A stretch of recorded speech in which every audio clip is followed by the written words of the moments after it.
The dusty streets of Superior, Arizona held nothing but whispered warnings for Margaret Sinclair as she turned 40 in the spring of 1883. But she refused to let their cruel words crush the last ember of hope burning in her weathered heart. She stood behind the counter of her modest general store, arranging bolts of calico fabric with hands that had known hard work since childhood. The women of Superior had made their opinions clear enough over the past few months. At the quilting circle, Martha Henderson had patted her hand with false sympathy and declared that a woman of her age ought to accept spinsterhood with grace.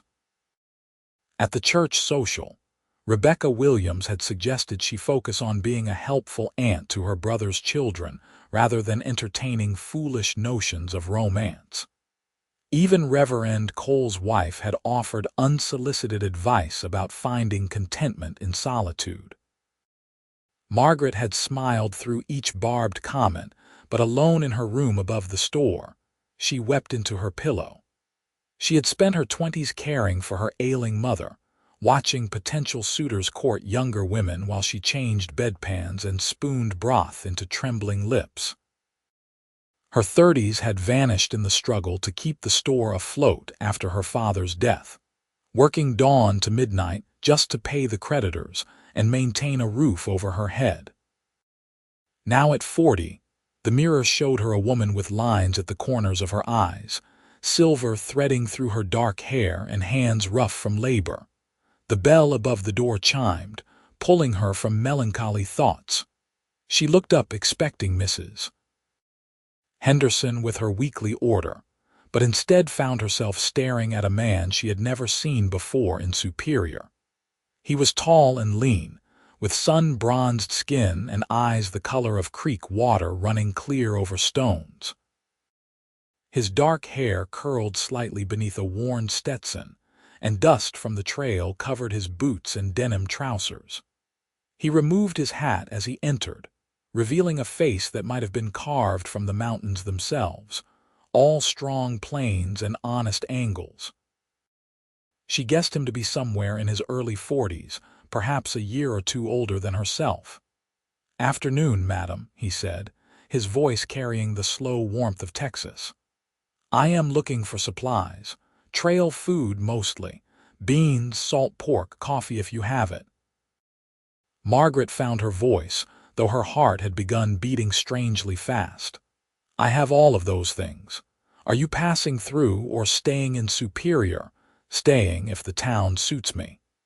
He approached the counter, moving with the easy confidence of a man comfortable in his own skin.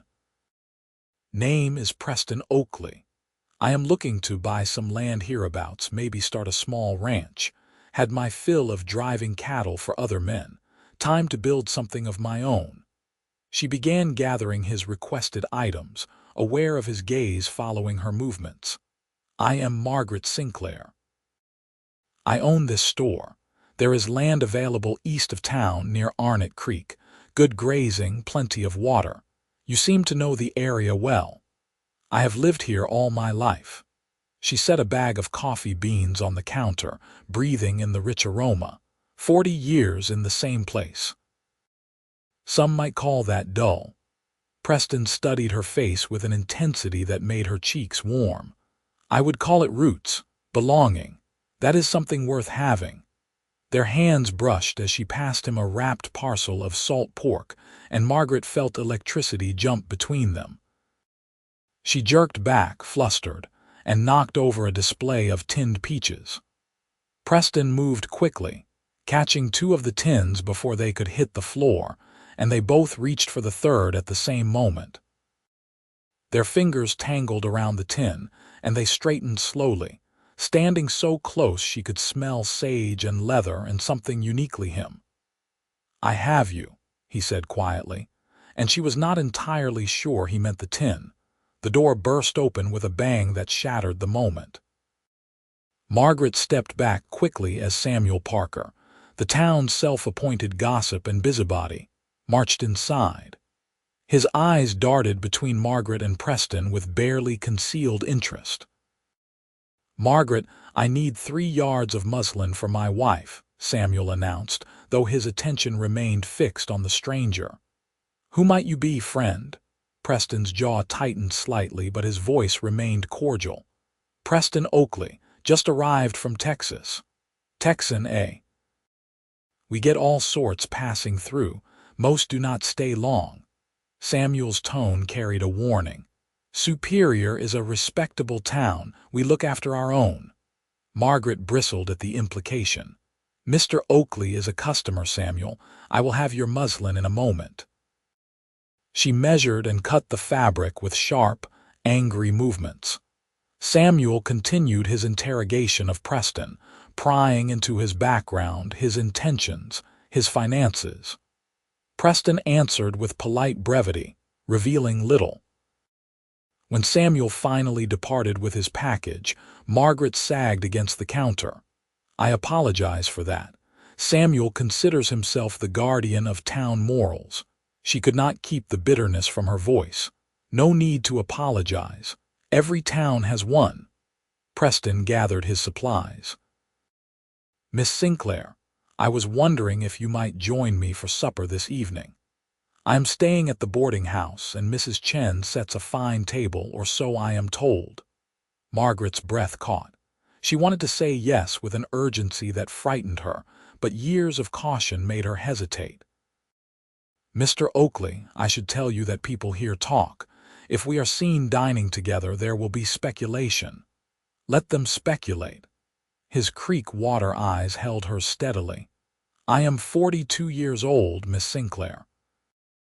I have spent half my life working ranches from the Brazos to the Gila River, sleeping under stars and eating dust.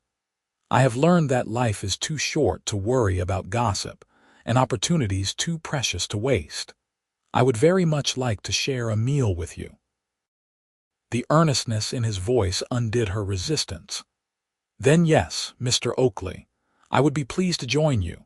Preston, please, and may I call you Margaret?" "You may." The smile that spread across his face transformed it, revealing warmth and humor and something that looked remarkably like hope. "6 o'clock, then. I will call for you here." After he left, Margaret stood motionless for a long moment, one hand pressed to her racing heart. Then she rushed upstairs to her small living quarters and tore through her wardrobe with mounting desperation.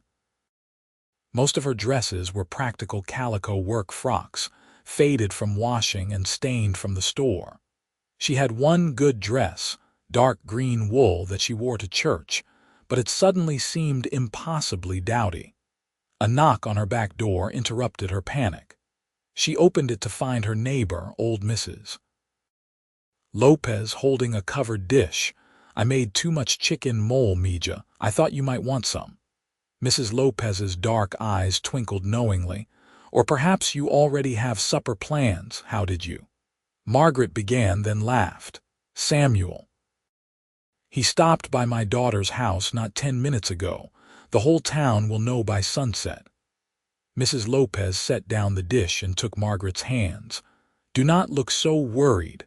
Let them talk. I saw this cowboy through my window.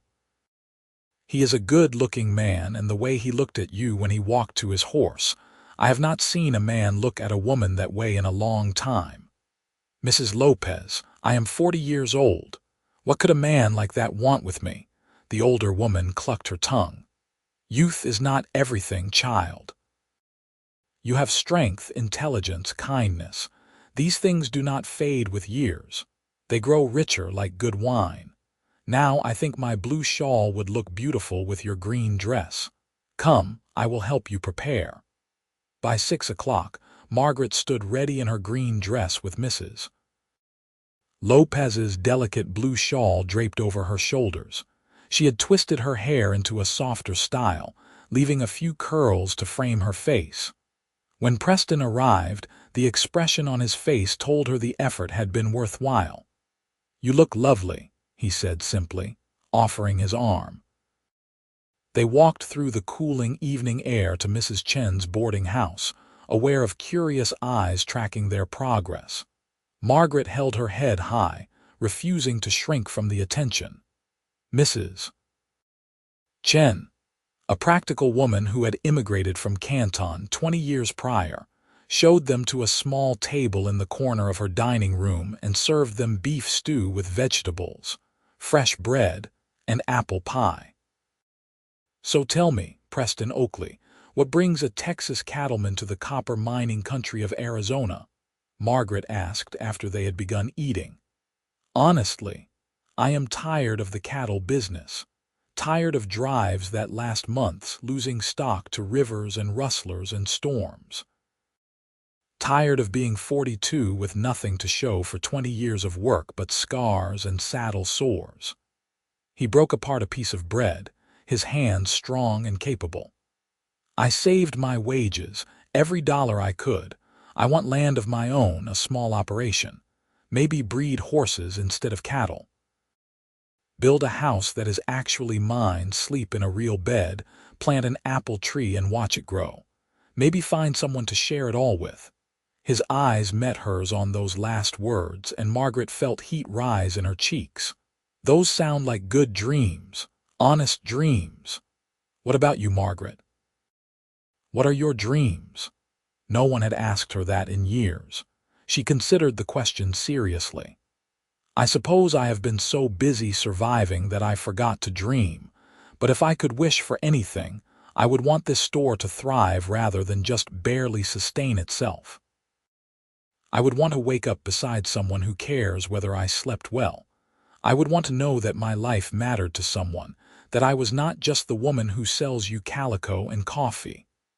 "Your life matters," Preston said quietly. "Anyone with eyes can see you have built something real here. That takes courage and skill. The town widows and gossips say I waited too long, that 40 is too old to hope for love and marriage." She had not meant to say it, but the words tumbled out. "They say I should accept my lot." Preston set down his fork with a sharp click. "The town widows and gossips are fools. Age does not diminish worth. If anything, your years have made you more valuable, not less. You have wisdom and experience.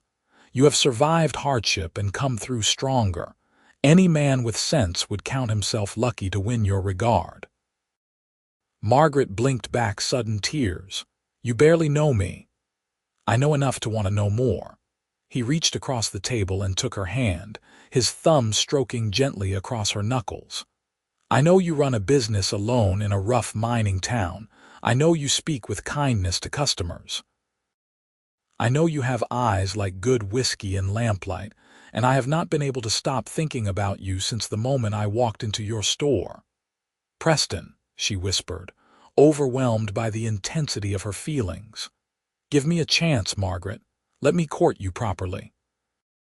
Let me prove that what they say about age and desirability is nonsense invented by people who have forgotten what truly matters." She turned her hand in his, lacing their fingers together.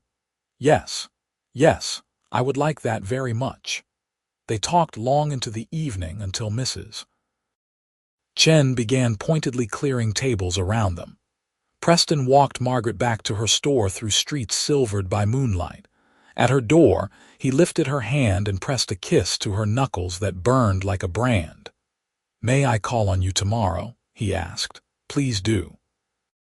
She watched him walk away, then floated upstairs to her room. She did not care that she would be the subject of breakfast gossip throughout Superior.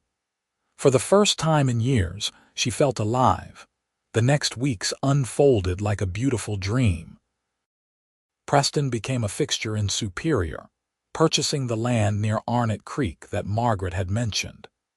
He spent his days clearing brush, mending fences, and planning his ranch, but every evening he appeared at the store just as Margaret closed up. They would walk together through the desert evening, talking about everything and nothing.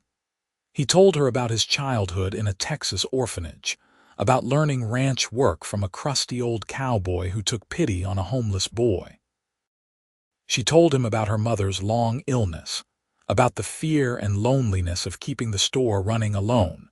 On Sundays, they attended church together, sitting side by side in the worn pews while whispers rippled around them. After services, Preston would tip his hat to the gossiping women and guide Margaret away with a hand at the small of her back, his touch possessive and proud. But not everyone in Superior approved. 3 weeks after Preston's arrival, Margaret was restocking shelves when Martha Henderson entered with 2 other women from the quilting circle. "Margaret, dear, we need to speak with you," Martha began in tones of false sweetness. "It is about Mr. Oakley." Margaret set down a bolt of ribbon slowly. "What about him? You must know people are talking. A woman of your age throwing yourself at a stranger half the town knows nothing about. It is unseemly." "I am not throwing myself at anyone," Margaret said coldly. "Preston and I are courting with perfect propriety." Rebecca Williams sniffed. "You are making a spectacle. Women our age should have more dignity, except that certain doors have closed and moved forward with grace." "I am 40, not dead."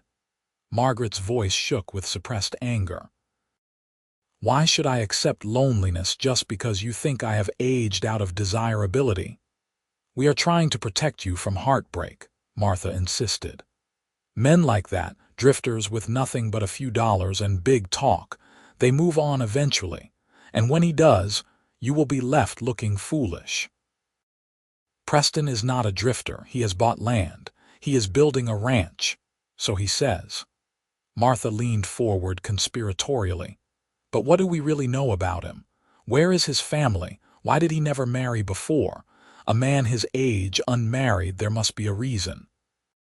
"Perhaps he was waiting to find the right woman," Margaret said sharply. "Now, if you ladies are not here to purchase anything, I have work to do."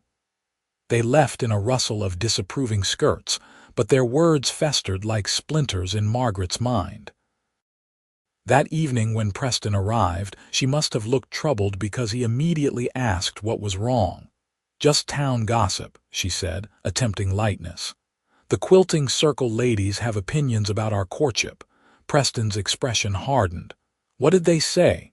"It does not matter." "Margaret."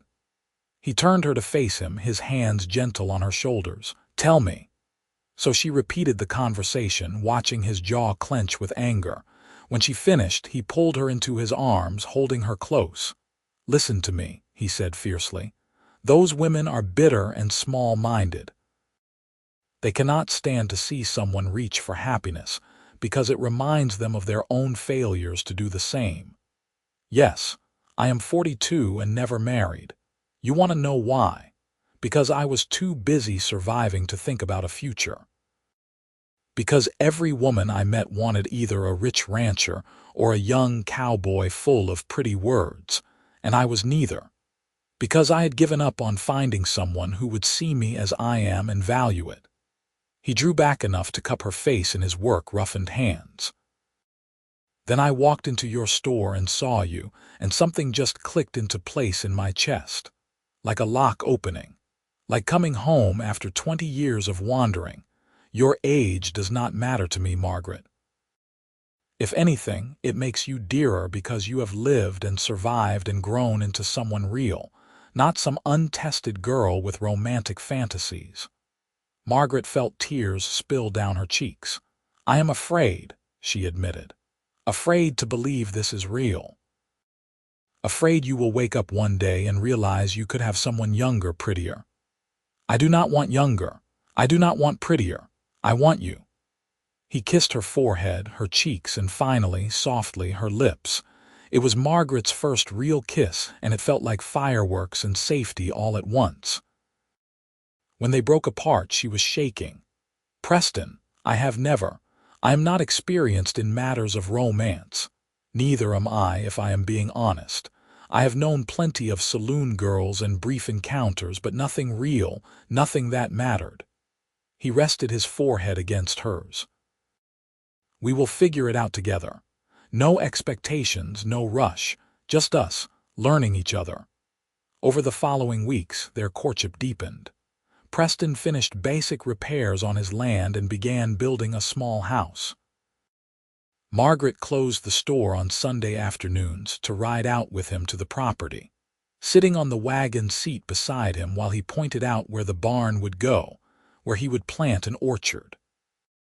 She brought picnic lunches, and they ate beneath the cottonwoods along Arnott Creek, talking and laughing and stealing kisses when the mood struck. The physical attraction between them grew stronger, harder to resist. His touch left trails of fire on her skin. The sight of him working shirtless in the Arizona heat, muscles flexing as he lifted beams into place, made her mouth go dry. She caught him watching her sometimes with an intensity that made her stomach flutter, his gaze dropping to her mouth or the curve of her neck. One scorching July afternoon, Margaret rode out to Preston's land with a basket of fried chicken and berry preserves.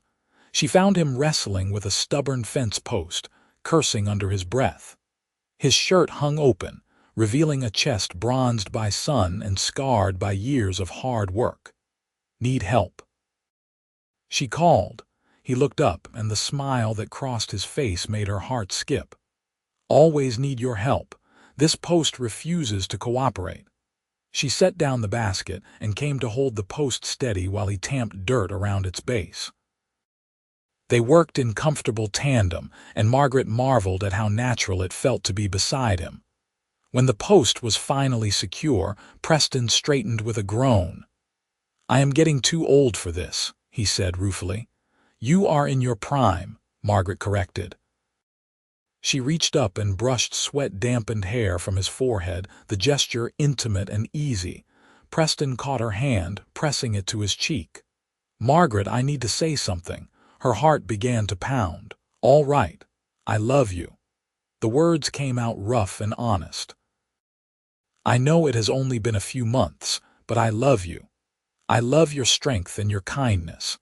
I love the way you hum while you work and how you get a little crease between your eyebrows when you are concentrating. I love that you gave me a chance when the whole town was whispering that you should not. I love you, and I want to marry you if you will have me." Margaret felt as though her heart might burst from her chest. "Preston, I love you too. So much it frightens me sometimes." He pulled her close, kissing her with a passion that made her knees weak. His hands tangled in her hair, and she pressed against him, feeling the hard planes of his body against her softer curves. The kiss deepened, growing heated, and Preston groaned against her mouth. "We should stop," he murmured, though his hands remained on her waist. "I want to do this properly. I want to marry you first." "Then marry me," Margaret said breathlessly. "Preston Oakley, I accept your proposal." The joy on his face was incandescent. He lifted her and spun her around, both of them laughing like children. When he set her down, he dug in his pocket and produced a simple gold band. "It was my mother's, the only thing I have of her. The orphanage saved it for me." He slid it onto her finger, and it fit perfectly. "Marry me soon, Margaret. I do not want to wait." "Neither do I." They decided on a small ceremony the following Saturday at the church, with just a few close friends as witnesses. But news of their engagement spread through Superior like wildfire, and reactions were mixed. Mrs. Lopez and Mrs. Chen were delighted, already planning a wedding celebration. Others were less enthusiastic. Samuel Parker cornered Margaret in the store 2 days before the wedding. "This is a mistake," he said bluntly. "You barely know the man. What if he is marrying you for the store?" "The store barely turns a profit, Samuel. Preston has his own land and savings. Still, it is hasty, unseemly. What will people think?" "I do not care what people think anymore," Margaret said firmly. "I have spent 40 years worrying about propriety and reputation, and where has it gotten me? Lonely. Preston makes me happy, truly happy, and I am going to marry him regardless of anyone's opinion." Samuel left in a huff, but his words must have spread because that evening Reverend Cole himself came to call on Margaret. She received him in her small sitting room, anxiety knotting her stomach. "Miss Sinclair, I want to be sure you are entering this marriage of your own free will," the Reverend began carefully. "Some members of the congregation have expressed concern that Mr. Oakley may be taking advantage of you." "Taking advantage?" Margaret's voice rose. "How exactly?" "By treating me with respect and affection. By proposing marriage honorably. You must admit the courtship has been quite brief." "I am 40 years old, Reverend. I know my own mind. I love Preston and he loves me. We are both adults fully capable of making this decision." Reverend Cole studied her for a long moment, then his stern expression softened. "I can see that you are happy. That is what matters. I will perform the ceremony gladly, and may God bless your union." The wedding day dawned clear and hot. Margaret dressed in a new gown she had sewn herself, pale blue cotton with lace at the collar. Mrs. Lopez helped her arrange her hair and pinned white wildflowers in the dark strands. When Margaret looked in the mirror, she saw a woman transformed, not by youth but by joy. At the church, Preston waited in a new black suit that made him look devastatingly handsome. His eyes widened when he saw her, and he murmured, "You are so beautiful," as she took her place beside him. The ceremony was simple and heartfelt. Reverend Cole spoke of love and commitment, of building a life together through trials and triumphs. When Preston slid a second gold band onto Margaret's finger and promised to love and cherish her all his days, she felt tears slide down her cheeks. She made her own vows with a steady voice, promising to stand beside him through whatever life brought. "I now pronounce you husband and wife," Reverend Cole declared. "You may kiss your bride." Preston cupped her face tenderly and kissed her as though she were precious and fragile and infinitely valuable. The small gathering of guests applauded, and Margaret laughed against his mouth, giddy with happiness. Mrs. Chen and Mrs. Lopez had prepared a celebration at the boarding house, with food and music and dancing. Margaret had never been much of a dancer, but Preston led her through simple steps, holding her close and whispering in her ear that she was his wife now, that he was the luckiest man alive. She believed him because she felt equally lucky. As the sun set and the party wound down, Preston and Margaret slipped away to the ranch. Preston had finished 2 rooms of the house, furnished simply but comfortably. He carried her over the threshold, both of them laughing at the traditional gesture, and set her down gently in their new bedroom. "Are you nervous?" he asked softly, brushing a loose curl behind her ear. "A little," Margaret admitted, "but mostly I am excited, happy." "Me too." He began unlacing her dress with careful fingers. "We go at your pace, whatever feels right." She helped him with the laces, and the dress pooled at her feet. He unlaced her corset next, his hands reverent on her body. When they were both undressed, standing in lamplight, Margaret felt a moment of insecurity about her body, which bore the marks of 40 years. But Preston looked at her as though she were a masterpiece, trailing his fingers over the curve of her hip, the softness of her belly. "Perfect," he murmured. "You are perfect." He lifted her onto the bed and proceeded to show her, with hands and mouth and whispered words, exactly how beautiful he found her. Margaret discovered that love and desire were gifts that improved with age, that the intimacy between them was richer for being freely chosen by 2 people who knew their own minds. They explored each other slowly, learning what brought pleasure, laughing at awkwardness and gasping at discovery. Afterward, wrapped in his arms with her head on his chest, Margaret felt more content than she had ever imagined possible. "Thank you," she whispered. "For what? For seeing me, for wanting me, for proving them all wrong." Preston kissed the top of her head. "They were wrong, Margaret. Your years did not make you less desirable. They made you dearer, more valuable, more worth cherishing. I am the one who should be grateful." They fell asleep tangled together, and Margaret woke the next morning to sunshine streaming through the window and Preston watching her with soft eyes. "Good morning, Mrs. Oakley," he said. "Good morning, Mr. Oakley." She stretched languorously. "Is this real, or will I wake up and find it was all a dream, very real?" He pulled her close. "And it is just the beginning." The following months proved him right. Margaret sold the general store to a young couple newly arrived from Ohio, getting a fair price that allowed her to invest in the ranch.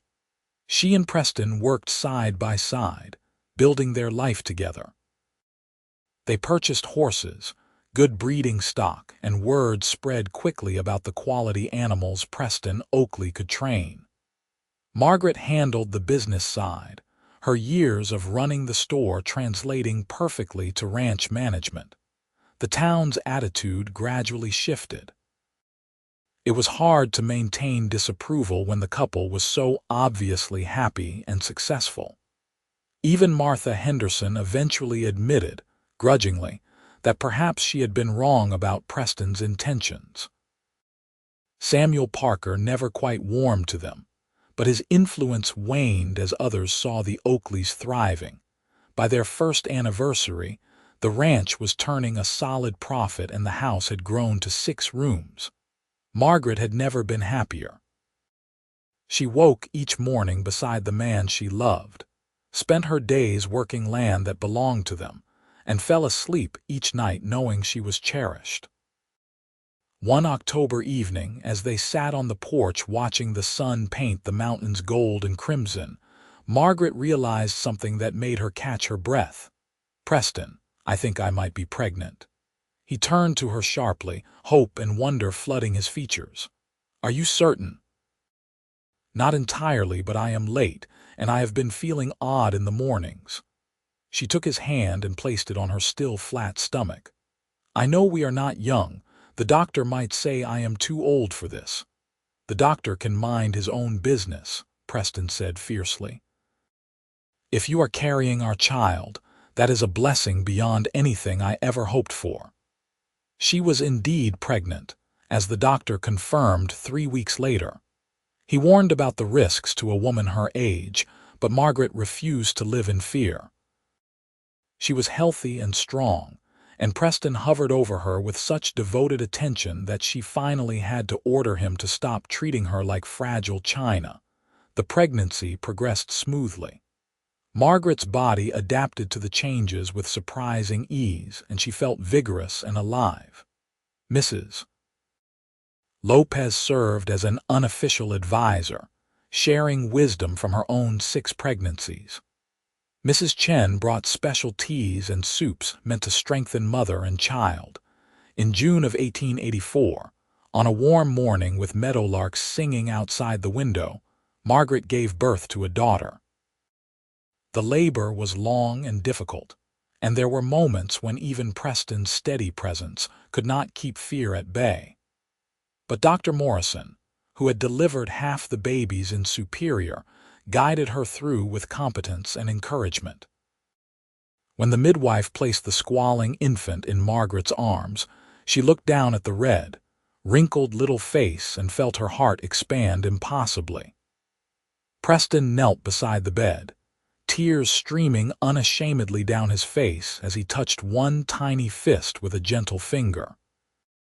"She is perfect," he whispered, "just like her mother." They named her Rose, and she became the absolute center of their world. Preston proved to be a natural father, patient and playful. Margaret would often find him in the rocking chair at 3 in the morning, Rose asleep on his chest while he hummed old cowboy songs. He built a cradle from walnut wood, sanded smooth as silk, and painted wildflowers on its side. The ranch continued to prosper.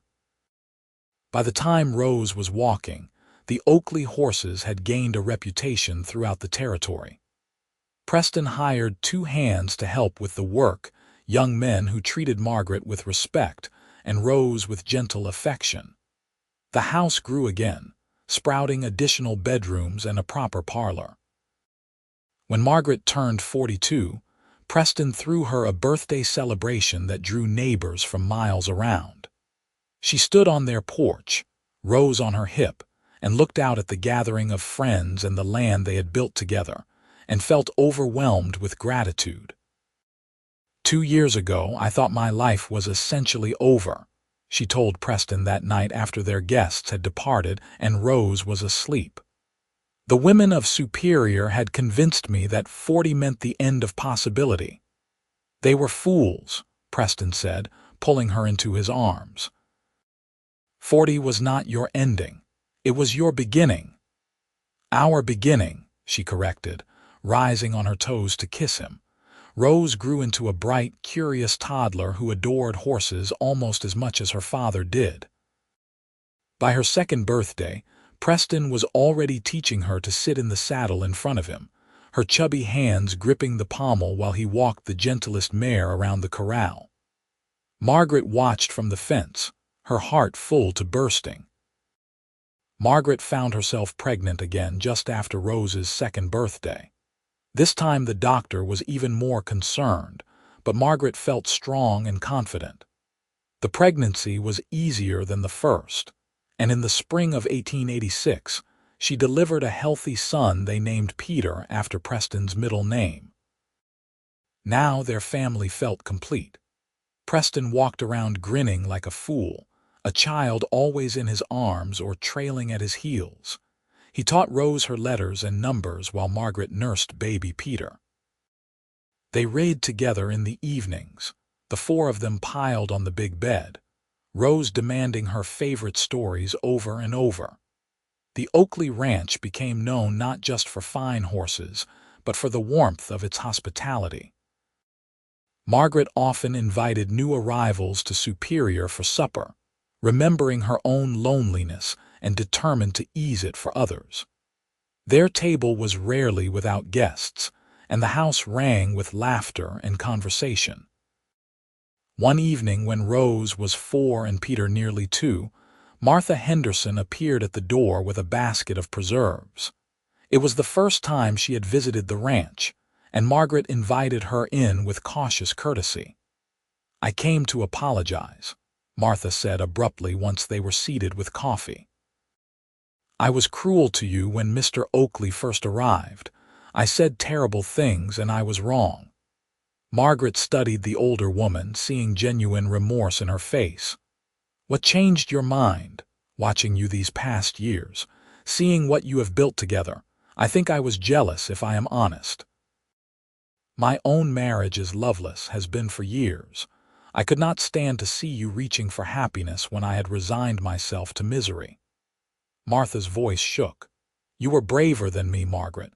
You refused to accept what everyone said was your lot, and you found something real." "It is never too late," Margaret said gently. "You could still choose differently." "Perhaps." Martha managed a small smile. "But I came to say I am sorry, and I am. You and Mr. Oakley, you have something special. Everyone can see it." After Martha left, Margaret told Preston about the conversation. He pulled her close, resting his chin on top of her head. "Do you ever regret that we did not find each other sooner?" he asked. "That we lost so many years?" Margaret considered the question seriously. "Sometimes I wonder what might have been if we had met when we were young. But then I think we needed those years to become who we are. The struggles shaped us, made us ready for each other. If we had met at 20, maybe we would not have appreciated what we had." "Wise woman," Preston murmured. "I love you more than words can capture." "Show me instead," Margaret suggested, taking his hand and leading him to their bedroom. The years flowed past like water in Arnott Creek. Rose grew tall and fearless, riding as well as any cowboy by the time she was 8. Peter was quieter but equally devoted to the horses, spending hours in the barn grooming and talking to them. Preston taught both children everything he knew about horsemanship and ranching, while Margaret ensured they learned reading, writing, and arithmetic. By 1890, when Margaret turned 47 and Preston 49, the ranch had expanded significantly. They owned 200 acres, ran a herd of breeding horses that drew buyers from as far as California and employed 6 hands. The original 2 rooms had grown into a sprawling house with 8 bedrooms, a proper dining room, and a library that Margaret had insisted upon. One spring morning, Margaret woke to find Preston already dressed, sitting in the chair by the window and watching her with an expression of profound contentment. "What are you thinking about?" she asked sleepily. "About how close I came to missing all of this. If I had given up and stayed in Texas, if I had ridden past Superior instead of stopping, if I had not walked into your store that day." Margaret rose and went to sit on his lap, looping her arms around his neck. "But you did stop. You did walk in, and here we are." "Here we are," he agreed, kissing her softly. "47 looks very good on you, Mrs. Oakley," she laughed. "Flatterer. I have gray hair and wrinkles and hands that look like tree bark. You have wisdom and strength and hands that have built a life worth living. You have given me a home, children, purpose. You are more beautiful to me now than the day we met because I know you fully now. Every year adds depth and richness." "I feel the same about you," Margaret confessed. "The gray in your hair, the lines around your eyes, they are proof of years lived fully. Years we have shared." Rose burst into the room without knocking, as was her habit. "Papa, one of the mares is foaling. Come quickly." They spent the morning in the barn, the whole family watching as the mare delivered a perfect colt. Peter insisted on naming it Star for the white blaze on its forehead. Preston lifted his son so he could see better, and Margaret stood with Rose tucked under her arm, and she thought that this ordinary, extraordinary moment was everything she had ever wanted. That summer, Superior held a celebration for Arizona's progress toward statehood. The town organized a fair with horse races, contests, and dancing. Preston entered several horses in the races, and the Oakley animals won 3 of 5 events. Rose competed in the junior barrel racing and took 2nd place, beaming with pride. As evening fell and musicians struck up a waltz, Preston bowed formally to Margaret. "May I have this dance, Mrs. Oakley?" "You may, Mr. Oakley." They moved together with the ease of long practice, fitting together perfectly. Margaret saw Martha Henderson watching from the sidelines, and the older woman raised her glass in a small salute of acknowledgement. Around them, the people of Superior danced and laughed, and Margaret realized that somewhere along the way, she had stopped caring what they thought. Their opinions no longer had power over her happiness. "What are you smiling about?" Preston asked. "Everything, nothing, us." She rested her head on his shoulder. "I am just happy." "Good, that is all I ever wanted for you." As Rose turned 12 and Peter 10, the children began talking about their own futures. Rose declared she would be a horse trainer like her father. Peter thought he might become a veterinarian, combining his love of animals with book learning. Preston and Margaret encouraged both dreams, determined their children would have choices they themselves had lacked. In the evenings, after the children were in bed, Preston and Margaret would sit on the porch and talk for hours. They discussed ranch business, the children's education, politics, their own dreams and hopes. Sometimes they simply sat in comfortable silence, holding hands and watching the stars emerge. "You remember what those women said to you?" Preston asked one night. "That at 40 no man would want you." "I remember. I wish I could go back and tell them how wrong they were, that you were exactly the right age, exactly the right woman, exactly right in every way." Margaret turned to him, cupping his weathered face in her hands. "You do not need to tell them. We proved it by living well, by building this life. That is the best answer to their small-mindedness. You are very wise, Mrs. Oakley." "I have learned a few things in half a century," she said with a smile. As the 1890s progressed, the ranch continued to thrive. Preston developed a reputation as one of the finest horse trainers in the territory, and buyers came from throughout the Southwest to purchase Oakley stock. Margaret's business acumen kept them profitable even in lean years. Together, they were an unbeatable team. Rose at 16 was her father's apprentice in every way, able to gentle a wild horse with patience and skill.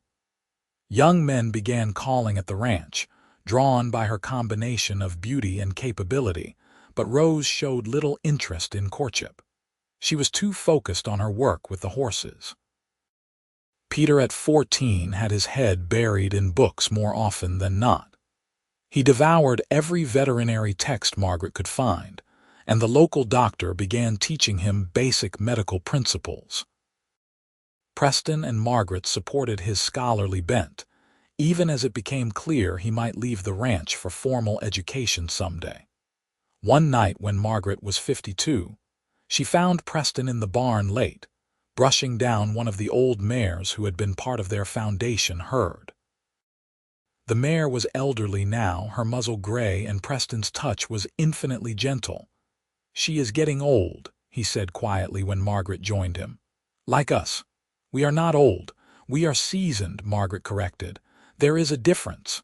Preston laughed and pulled her close. "Do you ever think about what people said when we married? How everyone thought we were too old to start a life together?" "Sometimes. But then I look at everything we have built and I realize we were exactly the right age." Young people rush into things without understanding what it takes to build something lasting. We knew. We had the patience and wisdom to do it right. "I love you more now than I did on our wedding day," Preston said. "I did not think that was possible, but every year you become more precious to me." "I feel the same. You are my best friend, my partner, my love. Everything good in my life started the day you walked into my store." They stood together in the quiet barn, holding each other as they had for nearly 15 years of marriage. Outside, the Arizona night was velvet dark and scattered with stars. Inside, the horses shifted and breathed in their stalls, and everything was peace. The turn of the century brought changes to Superior and the surrounding territory. Talk of statehood grew more serious. New people arrived constantly, drawn by mining opportunities and promises of land. The Oakley Ranch was well established by then, a fixture in the community. Preston served on the town council, and Margaret organized a lending library for Superior's growing population. Rose, at 18, surprised everyone by falling in love with a young doctor who came to Superior to set up a practice. Dr. James Miller was educated, kind, and so obviously besotted with Rose that even Preston could not object. They married in the spring of 1898, and Margaret gained a son-in-law who called her mother and treated her daughter like a queen. Peter earned a place at a veterinary college in California. It was hard to watch him leave, but Preston and Margaret were immensely proud. He promised to return to Superior once his education was complete, to serve the ranching community that had raised him. "Our children are grown," Margaret said the night after Peter's departure. She felt the bittersweet ache of an empty nest. "When did that happen?" "While we were not paying attention," Preston replied.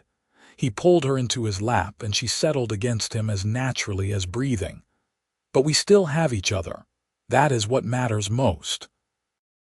Indeed, with the children launched into their own lives, Preston and Margaret rediscovered the intimacy of their early marriage. They took trips together, visiting California to see Peter and exploring the territories. They attended horse auctions and county fairs, always a unit, always together. The hands could manage the ranch for short periods, and Preston and Margaret took advantage of their freedom. On their 20th wedding anniversary in 1903, Preston surprised Margaret with a trip to San Francisco.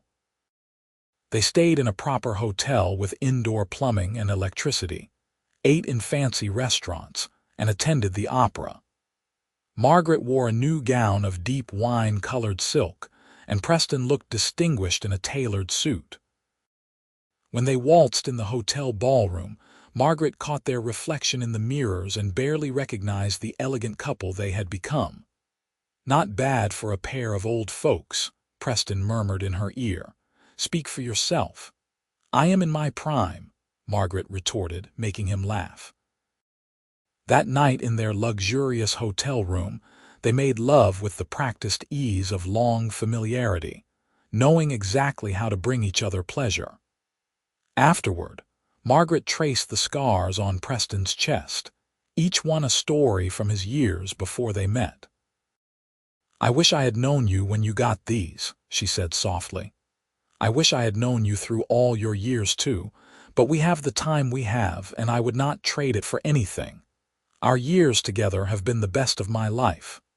"Mine too," Margaret agreed. "Every single day with you has been a gift." They returned to Superior to find Rose pregnant with her first child. The news filled Margaret with joy and a touch of wistfulness.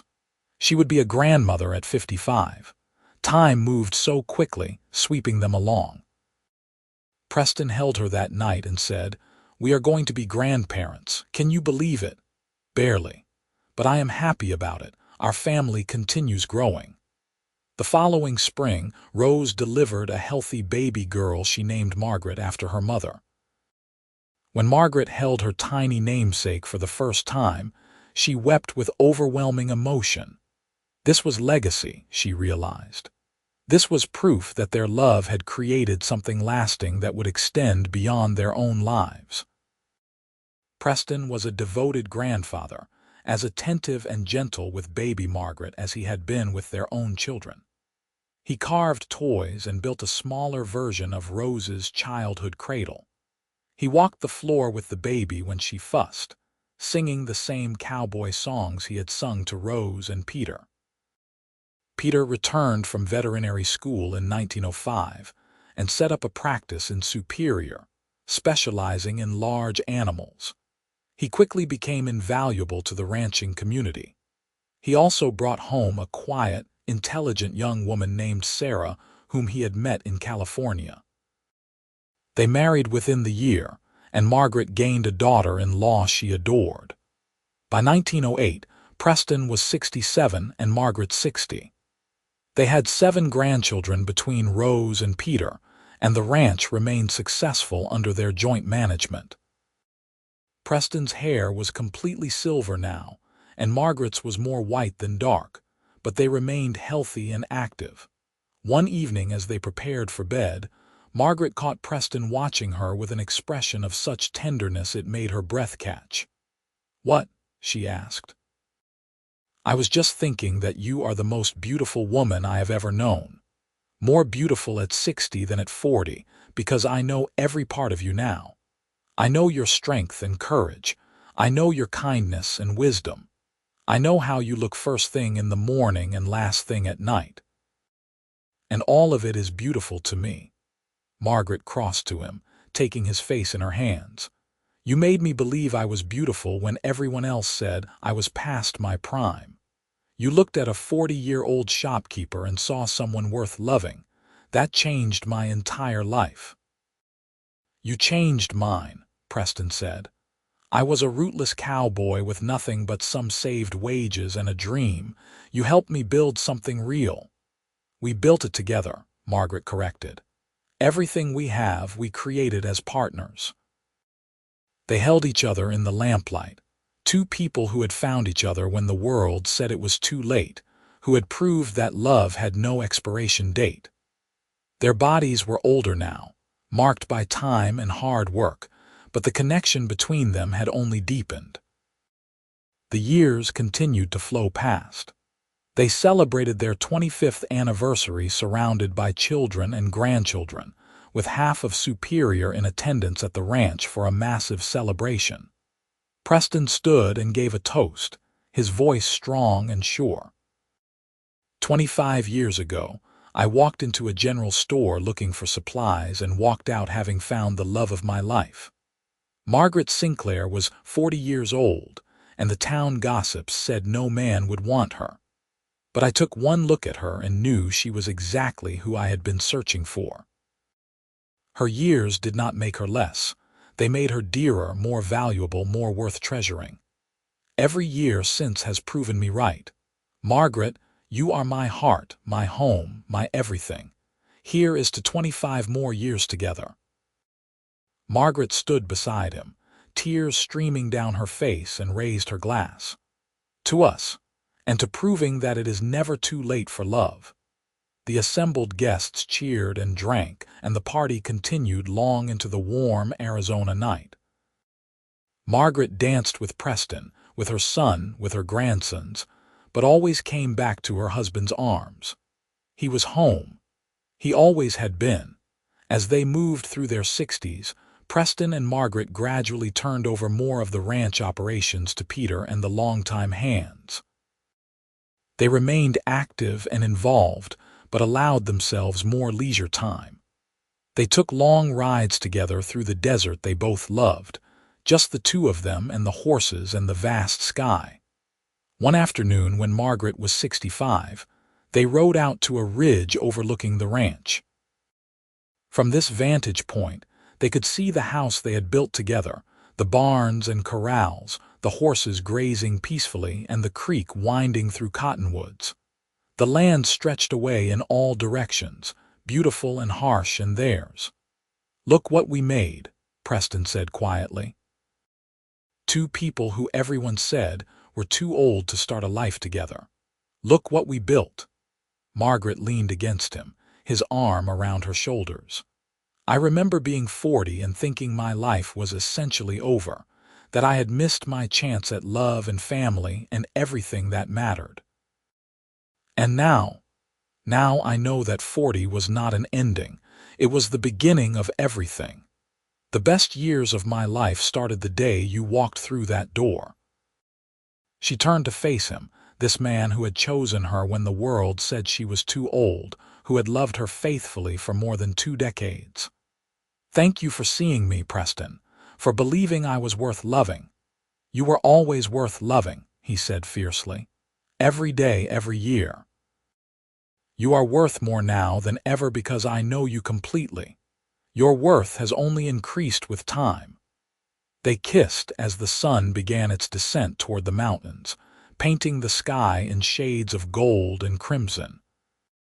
Below them, their family went about the evening chores, the ranch they had built together continuing its rhythms.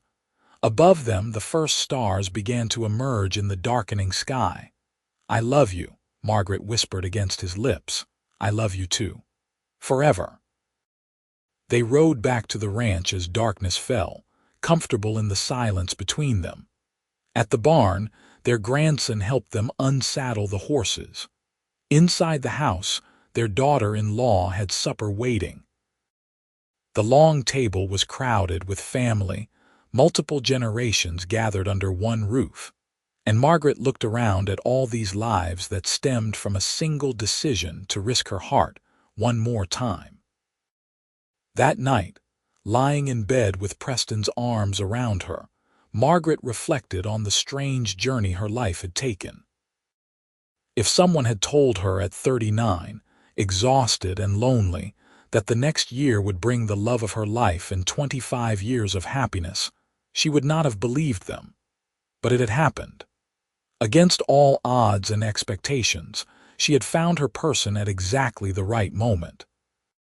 "Preston," she said into the darkness. Do you think we have been lucky?" He considered the question. "Luck implies chance. I think we were brave. You were brave enough to give me a chance despite what people said. I was brave enough to pursue you even when the town whispered that I should not. We were brave enough to love each other openly and build a life together. That took courage, not luck." Margaret smiled in the darkness. "You always know exactly what to say. I have had a lot of practice." 25 years of it. They drifted into sleep wrapped around each other, two souls who had found their match later than most but no less completely. Outside, the Arizona night settled over the ranch, peaceful and quiet. Inside, The house held a family built on love that had defied expectations, and proved that age was no barrier to happiness. The years ahead would bring both joy and sorrow, triumph and loss, as all lives do. But Preston and Margaret would face them together, partners in everything, their love a steady flame that time only made burn brighter. They had proven the doubters wrong in the most beautiful way possible by living well, loving deeply, and building something that would last far beyond their own years.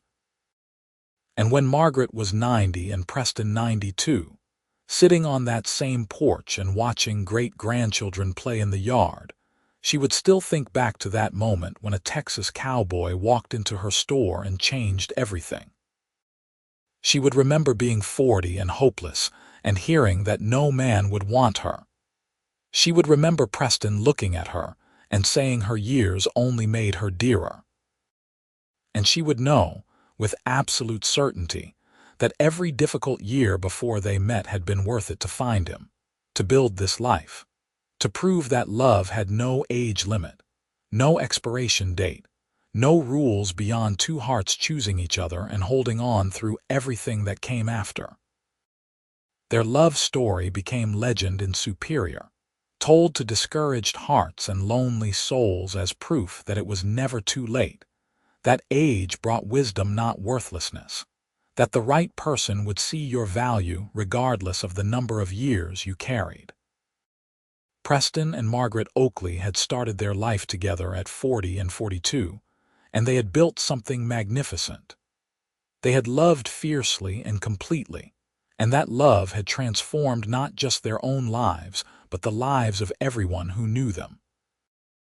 It was, quite simply, a love for the ages, begun at exactly the right moment, lasting exactly as long as it needed to prove that the best things in life were worth waiting for.